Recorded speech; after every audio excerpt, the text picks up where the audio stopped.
One of the best things a new artist can do to improve is to learn how to use reference, and animation is no exception. It's the best way to get more nuance, accuracy, and character into a performance. In this video, we're going to look at different reasons and methods for using video reference for your animations. The most extreme form of using reference is called rotoscoping. With this method, a scene is staged and filmed with actors, and then traced frame by frame. This technique isn't used that often because it sticks out and just sort of looks weird. What's more common is to gather or shoot individual pieces of reference for individual parts of the scene. In these clips from The Legend of Korra, a single performer provides the reference for all the characters in the final scene. This is more practical, especially for very physical stunts, and it leaves more room for creative freedom later during the actual animation process.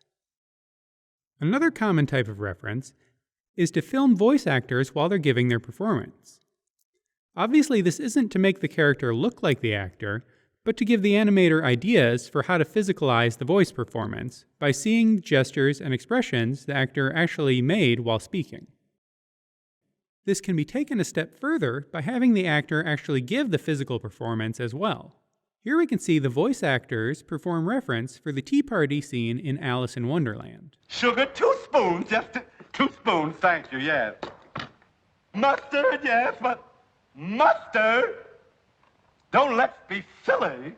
It's not being copied, but the actor Ed Wynn's ideas and physicality are being exaggerated in the final animation. The way you shoot your reference depends on what you're looking to get out of it. What's most challenging about the particular piece of animation that you want the reference to help you with? There are 3 big things that you might want to pull from a piece of reference video: posing, timing, and acting. Even simple actions like walking can be surprisingly complex when you try to imagine all the specific poses that go into it. Even something small like the difference between walking and jogging can mean totally different poses. When things get more complex, like in our martial arts example, you're going to be really glad you have a visual guide to refer to.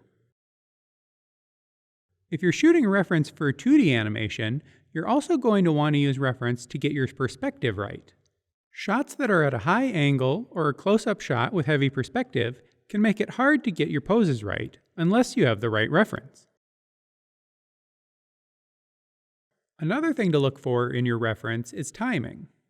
Knowing exactly how long particular things take can be difficult off the top of your head. Having reference takes a lot of the guesswork out of planning your scene's timing, which in turn makes everything else based on that timing easier. However, remember, you don't necessarily want to stick to your reference exactly. It's just a guide. You can exaggerate or move things around if it works better for the final scene. Maybe the most important thing to use reference for is acting. In these clips, the creators of Avatar: The Last Airbender are performing acting reference for the animators. Even though this reference doesn't match the angles or timing, you can see that they communicate the acting and attitude that comes through in the final shot. And don't be afraid to use yourself as reference. Ultimately, you're the one who knows best what the shot needs, so get in front of the camera.